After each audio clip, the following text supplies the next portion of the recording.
Baishapa, yande yara tapenderosa. ¿Qué tal amigos? ¿Cómo están? Que Dios les bendiga. Con esto culmino la serie de repasos.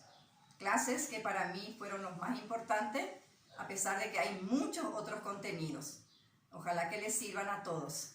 Hoy les traigo análisis de la oración. Quiero que me atiendan.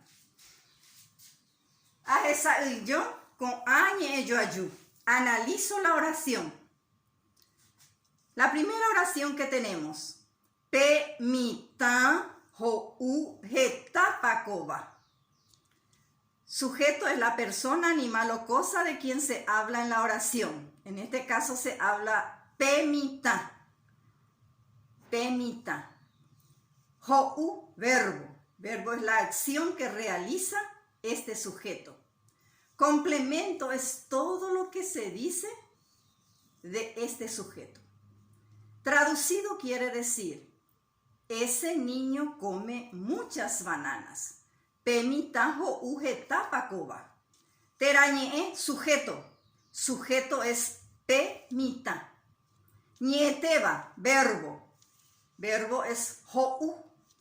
Moimbaja, complemento directo. En guaraní se dice moimbajamboja sapureba. Complemento directo.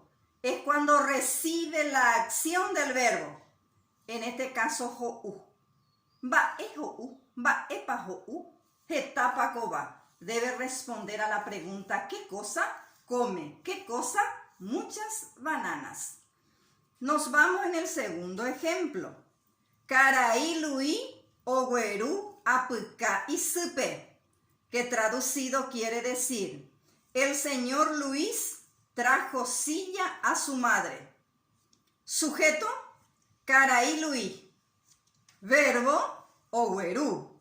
Complemento directo, bae ogueru, apuka. Complemento indirecto es cuando recibe indirectamente la acción del verbo.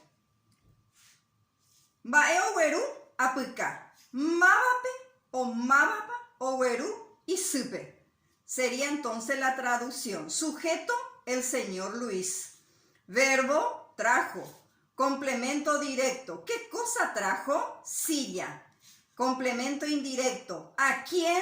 A su madre. Nos vamos en el tercero. Lolo hakame oyapotembi u iyaruipe.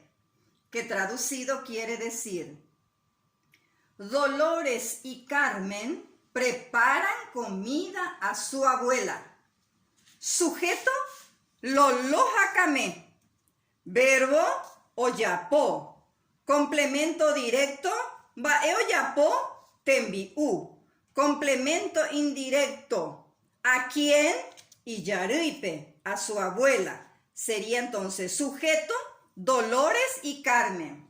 Verbo, preparan. Complemento indirecto, ¿qué cosa preparan? Comida. Complemento indirecto, ¿a quién? A su abuela. Así termina nuestra lección de hoy. Chayo ya bebé.